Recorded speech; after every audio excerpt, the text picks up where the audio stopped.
ஈசனே சிவகாமி நேசனே இணையேன்ற தில்லைவல் நடராஜன் மங்களகரமான விஸ்வவச ஆண்டு சித்திரை மாதம் 28ஆம் நாள் 11/5/2025 14/4/2025 ஆகிய இரு தேதிகளிலும் வரக்கூடிய குரு பயிற்சி வாக்கியத்திலும் திருக்கணிதத்திலும் 2-3 தான் அதற்கு. அந்த வகையிலே ரிஷபத்திலிருந்து மிதனத்துக்கு வருகின்றார். அப்ப ரிஷபத்திலிருந்து மிதனத்துக்கு இப்ப ரிஷப வரையும் என்ன பண்ணது, இப்ப மிதனத்துக்கு வந்து நமக்கு எல்லாம் என்ன செய்ய போய்தான் கேள்வி. அந்த வகையிலே 12 ராசிக்கு உரிய பலன்களை சுருக்கமாக அடக்கமாக அஸ்ட்ரோசக்தி நிர்வாகத்திற்கும் கண்மணியகத்தில் இருக்கிற நேயர் பெருமக்கள் பாதம் பணிந்து வணங்கி அவங்களுக்கு சப்ஸ்கிரைப் பண்ணி எங்களுக்கு சப்ஸ்கிரைப் பண்ணி லைக் பண்ண வேண்டுகின்றேன். மேசராசி நேயர்களுக்கு இந்த ஆண்டு ஒரு நல்ல சிறப்பான ஆண்டாகத்தான் அமையும். ஏன்னா குருவினால் மட்டுமல்ல, அடுத்து வரக்கூடிய ராகு கேது பயிற்சியும் சரி, சனி பயிற்சியும் சரி, உங்களுக்கு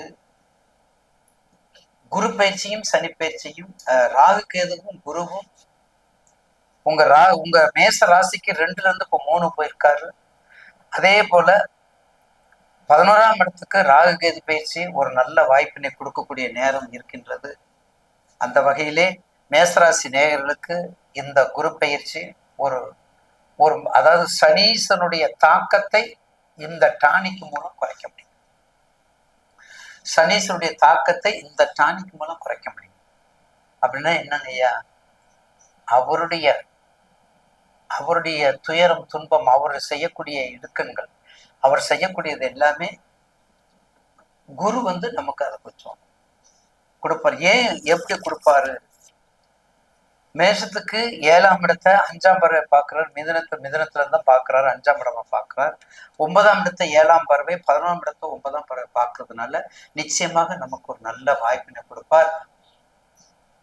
குருவினால் மேச ராசிக்கு கண்டிப்பாக பல நன்மைகள். உங்கள் தொழில், பொறியியல் சம்பந்தப்பட்டது, ரியல் எஸ்டேட் சம்பந்தப்பட்டது, மெடிக்கல் சம்பந்தப்பட்டது, கைண்டல் சம்பந்தப்பட்டது அத்தனையும் நீங்க பார்த்துக்கலாம். அத்தனை தொழில் நீங்க பார்த்துக்கலாம். அகலக்கால் வச்சிடாதீங்க. போக்குவரத்துல கவனமா இருங்க. அடுத்து சனீஸ்வரனுடைய பாதகத்தன்மை இருப்பதனால் உங்க ஜோதிடத்துல உங்க சுய ஜாதகத்தை எடுத்துக்கங்க. அந்த ஜாதகத்தை எடுத்துக்கங்க. அதுல என்ன திசா புத்தி, என்ன சாரம், என்ன அந்தரம் எல்லாத்தையும் பார்த்து கணித்து கொண்டார். நிச்சயமாக மேசராசி நேயருக்கு இது இந்த குரு பயிற்சி கொஞ்சம் ஆறுதலை கொடுக்கக்கூடிய பயிற்சியாக இருக்கும். அதே சமயத்துல முதல் சுற்று மேசராசிக்காரன் முதல் சுற்று இருந்தால் கவனமா இருக்கும். 2வது சுற்று இருந்தால் கொஞ்சம் பரவாயில்லை. 3வது சுற்று பிரச்சனை கிடையாது. அந்த வகையிலே முருகப்பெருமான் வழிபாடு செய்வது சால சிறந்தது.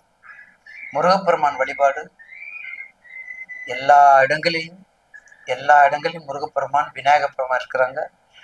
விநாயகப் பெருமான், குலதெய்வம் இதெல்லாம் வழிபாடு பண்ணும்போது நிச்சயமாக ஒரு நல்ல மாறுதலை கொடுக்கும், நல்ல தாக்கத்தை கொடுக்கும். அதுல எந்த மாற்று கருத்தும் இல்லை.